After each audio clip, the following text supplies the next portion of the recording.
Cabildeo presenta Informe Especial con Amalia Pando. En las próximas horas se va a consolidar la división de la oposición. Dos alianzas serán registradas ante el Tribunal Supremo Electoral. La alianza que ya anunció y ya se registró, encabezada por Carlos Mesa, y la alianza que ha surgido en las últimas horas entre los demócratas y el partido de Samuel Doria Medina, Unidad Nacional, además de otros pequeños grupos. Son dos alianzas distintas con dos candidaturas que se van a consolidar, la de Mesa por un lado, y se ha adelantado que demócratas y Unidad Nacional postularán a Víctor Hugo Cárdenas, que fue también vicepresidente de Gonzalo Sánchez de Lozada y que es un líder aymara, indígena, y que se pone a la cabeza de esta alianza. Entonces la oposición presentará estas dos opciones. La pregunta es, ¿esta oposición dividida podrá enfrentarse a Evo Morales o esta división es la garantía del triunfo de Evo Morales? Vamos a hacer un poquito de aritmética política, vamos a los datos ciertos que son los resultados del año 2014. El año 2014 Evo Morales con su partido el MAS ganó las elecciones con un 61%.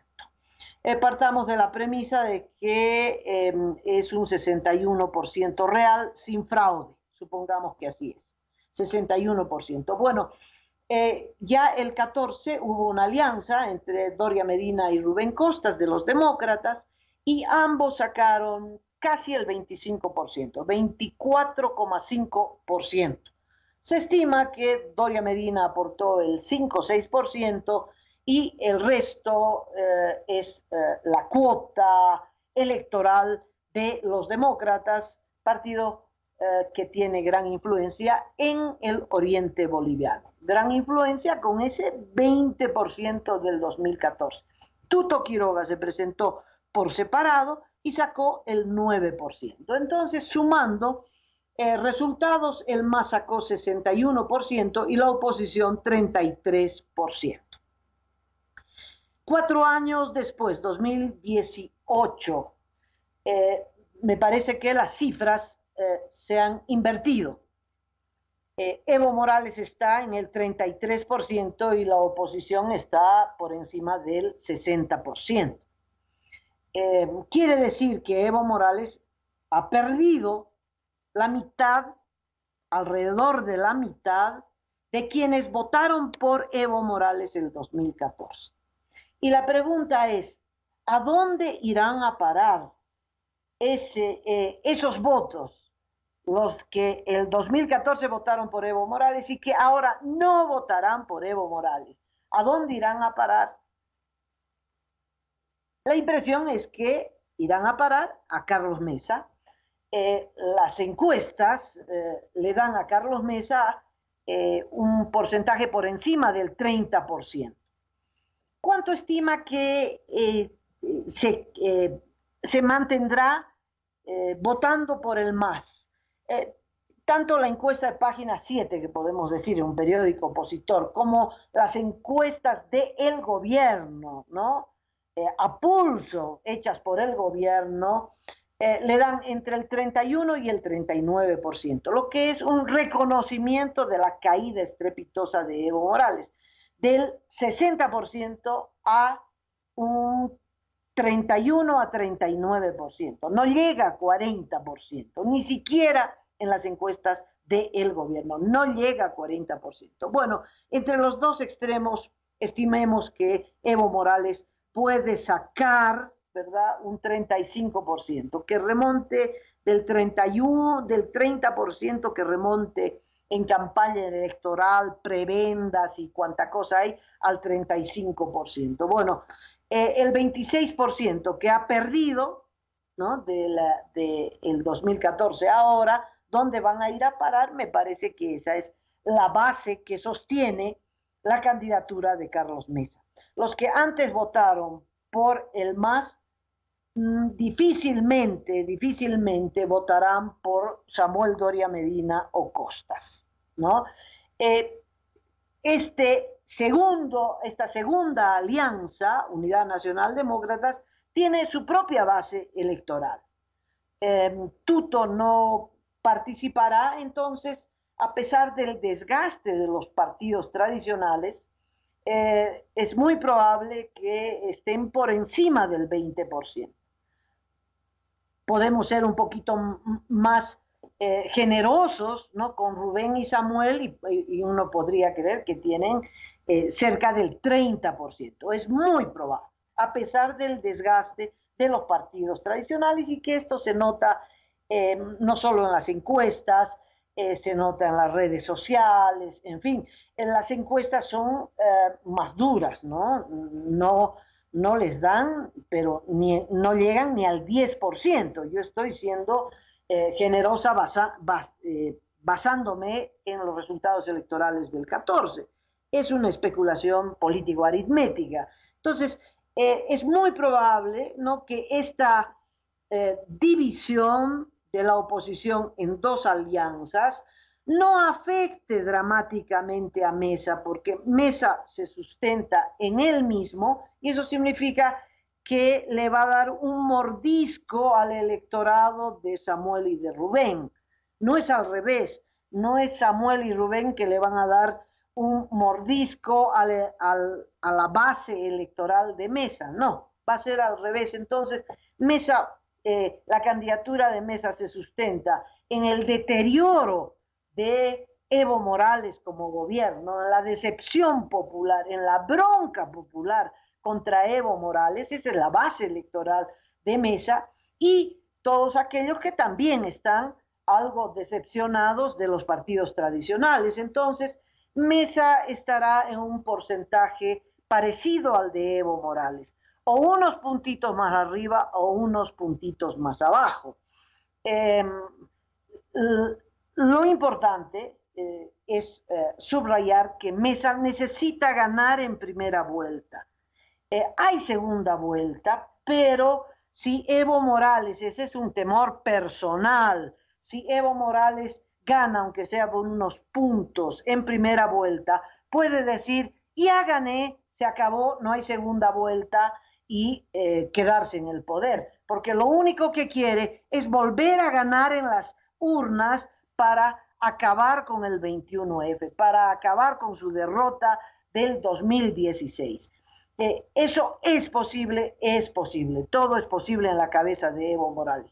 Ahora, si habría segunda vuelta, y si esta aritmética política es correcta, es decir, que a pesar de que existan dos frentes opositores, Mesa va a poder igualar o superar por unos puntos a Evo Morales, y por lo tanto, al tener votación casi empatada, o un poquito más arriba o un poquito más abajo, la ley dice que tiene que haber segunda vuelta, y si hay segunda vuelta, la oposición se unirá contra Evo Morales, y entonces el triunfo será aún más categórico por parte de Mesa. Ahora, puedo equivocarme y que las cosas vayan al revés, es decir, que una posible candidatura, esto se sabrá de acá a unos días, de Víctor Hugo Cárdenas a la cabeza de Demócratas y de el partido de Doria Medina, pueda superar o reemplazar lo que hasta ahora parece ser una candidatura victoriosa, la de Mesa. Podría ocurrir un enroque. No lo creo, no hay ningún indicio de que así sea, pero esa división no es dramática, no es que al surgir dos frentes opositores, Evo Morales la tiene ganada. No es así, porque la caída de Evo Morales es el hecho político de esta coyuntura. Tenía 60, ahora tiene 30. Ese es el hecho político. ¿Quién va a capitalizar ese 30 que sale del MAS? Ese electorado que votó antes por Evo Morales ¿por quién va a votar? No va a votar por el partido de Rubén y Samuel. Es muy probable que busque otra alternativa como es la de Carlos Mesa. Ahora, eso lo sabe el gobierno y eso es lo único que explica que ha armado una comisión encabezada por Susana Rivero, que es la que absolvió a la CAMC, a Evo Morales, a Gabriela Zapata, etcétera, etcétera, la que no encontró ningún indicio de corrupción en los contratos de la empresa china CAMC y que ahora encuentra no solo indicios, dice que tiene pruebas contra Mesa.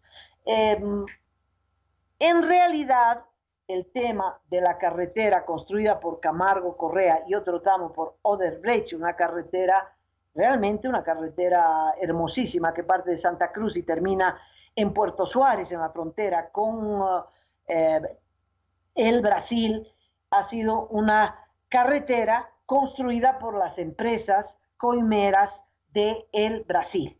Entonces, que esas empresas fueron contratadas por Mesa, de eso no hay discusión. Que esos contratos se ratificaron por el siguiente gobierno de Eduardo Rodríguez Belcé, hoy aliado de Evo Morales, de eso no hay discusión. Y que Evo Morales también ratificó esos contratos con sus respectivas modificaciones en el financiamiento y que ejecutó la obra y que la inauguró la obra, de eso no hay duda. Es decir, que Mesa, Rodríguez Belcé y Evo Morales se hubiesen reunido con los ejecutivos de las empresas y que los empresarios hubieran venido, ido y negociado, en fin, eso está en el nivel de lo normal, porque estaban negociando un contrato para una carretera extensísima, extensísima y costosa. Acá lo importante a establecer es quiénes recibieron las coimas. Eso es importante. Susana Rivero dice las coimas se pagan cuando se firma el contrato. Parece que ella sabe, parece que ella es experta en las coimas, pero ella tendría que demostrar de dónde salió la coima y a qué cuenta llegó. Ella no investiga, hace un año que no investiga las cuentas, cuando hay indicios claros de que esa cuenta está en Nueva York, de que de Nueva York se mandaron los giros a Bolivia, hay indicios de que fueron diputados del Congreso del 2005 para ratificar el contrato financiador de la CAF promovido por Eduardo Rodríguez Belcé, el que recibió esas coimas y que estos diputados viajaron al Brasil a recibir las coimas, y eso ya no era el gobierno de Mesa, pero no importa, nada de eso ha investigado Susana Rivero, porque no quiere investigar, lo único que quiere es usar este caso como pretexto para procesar a Carlos Mesa. Y yo lo vengo diciendo y repitiendo e insistiendo desde hace muchísimo tiempo, desde que estalló este conflicto. No es un tema jurídico, es un tema político, es un pretexto para procesar a Mesa. Ahora, como es un tema político, el MAS tiene que evaluar. Le va a poner la soga al cuello, pero está decidido a jalar el nudo hasta asfixiar la candidatura de Mesa. Bueno, ese es un tema político delicado. Intentaron con Kiborax y se dieron cuenta de que cuanto más ajustaban el nudo, más crecía Mesa. Y me parece que va a ocurrir lo mismo con este caso de Camargo Correa y de Odebrecht. Pero además en una conjunción muy conflictiva y muy peligrosa para el gobierno. Vamos a la cronología de los hechos, porque esta conflictividad tiene fecha, día y hora.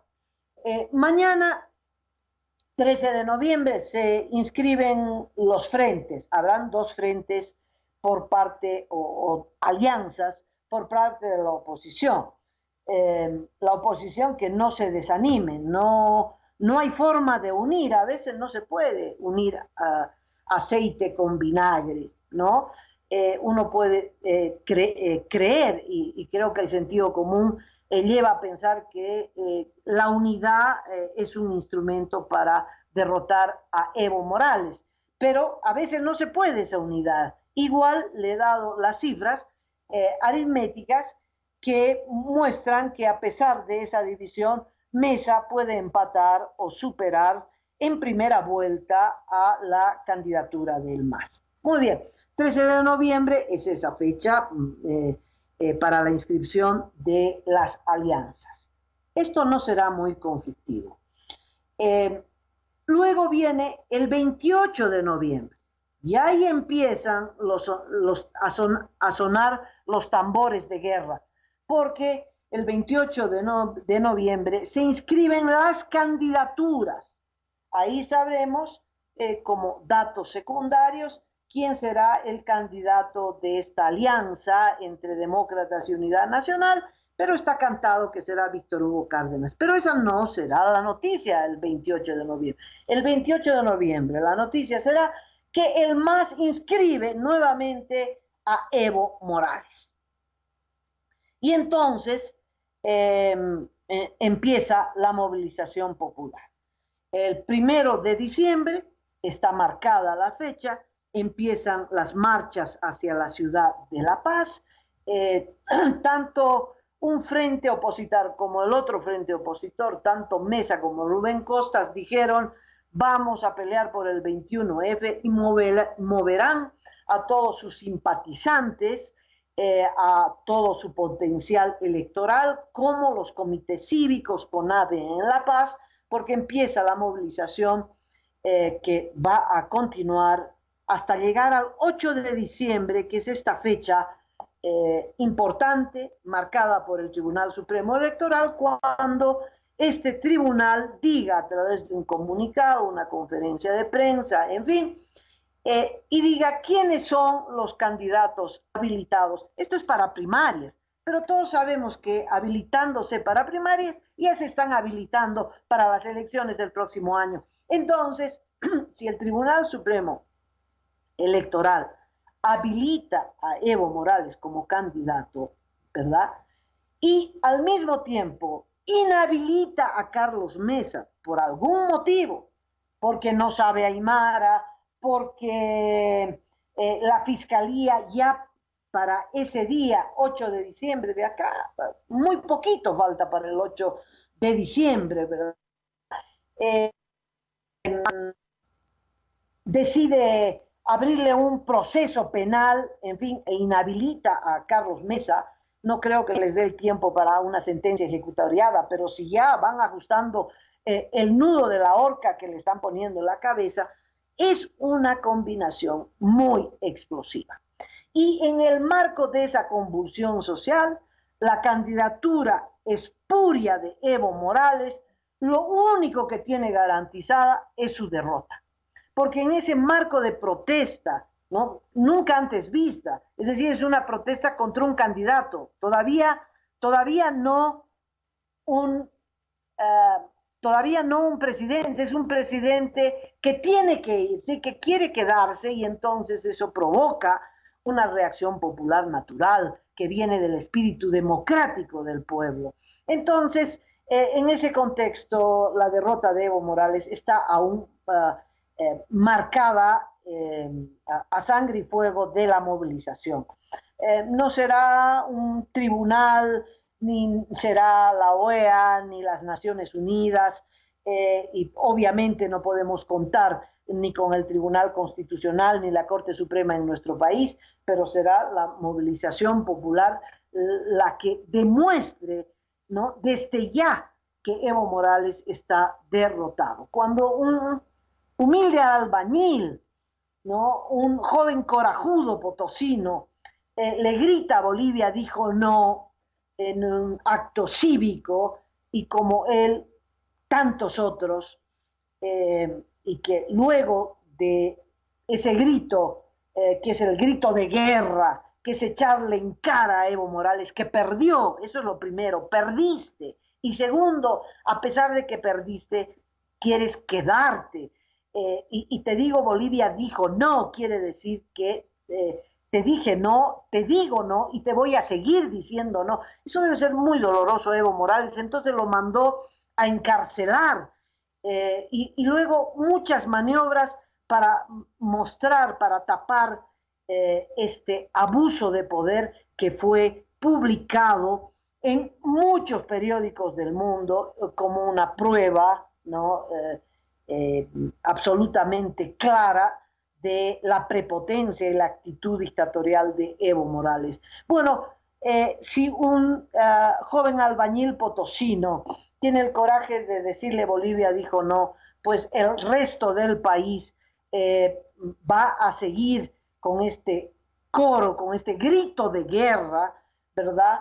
Porque el pueblo no quiere permitir esa candidatura, porque se desgastó, pero porque ya las campanas del fin de este periodo ya han tocado y Evo Morales ya tiene que irse porque se acabó su periodo, porque eso dice la Constitución y porque eso dice un referéndum cuyo resultado no lo puede modificar nadie, ni el Tribunal Constitucional, nadie, ni la Corte Celestial puede modificar el resultado de un referéndum.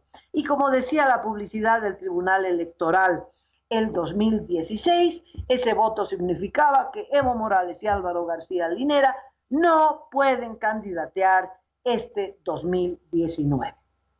Muy bien, si a pesar de eso Evo Morales sigue insistiendo, pues esos porcentajes, ¿no? Que les he comentado al principio de esta nota, ese porcentaje entre el 31 y el 39% para Evo Morales, se van a desplomar aún más. Si Evo Morales continúa en esta insistencia de habilitarse, pues su votación va a seguir cayendo, ¿no? Eso es inevitable. ¿Quién va a subir? Pues seguramente el electorado de los dos frentes opositores, pero se espera que la inteligencia del pueblo, la sabiduría popular, concentre los votos en una de las dos candidaturas, que concentre los votos para que la victoria sobre Evo Morales sea indiscutible, sea contundente, que ni el fraude, ni el amedrentamiento, ni nada pueda destruir esa votación que va a sintetizar los dos triunfos, que va a sintetizar la exigencia popular tanto del respeto al 21F como del respeto a la elección de octubre del próximo año, porque será en octubre la próxima elección. De tal modo que no me asusta la división de la oposición, creo que son harina de distintos costales y que hubiese sido, ¿no? Lo ideal, una unidad, ¿no? Más consciente de los partidos políticos, pero a veces no se puede, lo único que les pido a los partidos políticos es que no pierdan el horizonte, que no estén pensando en a ver si gano una diputación, a ver cuántos diputados saco, cuántos senadores saco, si crezco en mi porcentaje para consolidar mi partido. Nada de eso importa. Acá lo único importante es cómo en las elecciones de octubre próximo también se le dice no al régimen, cómo en esa elección se derrota al MAS y se acaba con el peligro de la dictadura. Es muy posible, todas las otras posibilidades están abiertas, que Evo Morales, que no reconoció el referendo del 21F, tampoco quiera reconocer el resultado de las próximas elecciones. Bueno, ahí se abre un nuevo escenario político, más conflictivo, un escenario político más peligroso para el propio Evo Morales, porque la gente no se va a ir a su casa tranquila y decir, me robaron por segunda vez el voto y me voy tranquilo a la casa. Eso no creo que ocurra, Pero, en fin, es otro escenario, eso es imposible de discutir hoy, porque uno tendría que tener una bola de cristal y no la tenemos. Lo que sí sabemos es que se viene una situación muy conflictiva, que si Evo Morales inhabilita a Carlos Besa y se habilita él, pues es una combinación muy explosiva, ¿no? Que eso difícilmente se lo va a tragar el pueblo y que en vez de favorecer a Evo Morales al inhabilitar una candidatura que va en ascenso y habilitarse a pesar de la Constitución, eso lo va a dejar sin electorado, es decir, el sector duro, durísimo, pues inclusive eso se puede quebrar ante la presión popular de que cuando las cosas están malas, están malas. Bueno, esperemos el desarrollo de los acontecimientos. Yo llego hasta aquí, les mando un abrazo y con otro reporte especial estaré mañana aquí en Cabildeo. Cabildeo presentó Informe Especial con Amalia Pando.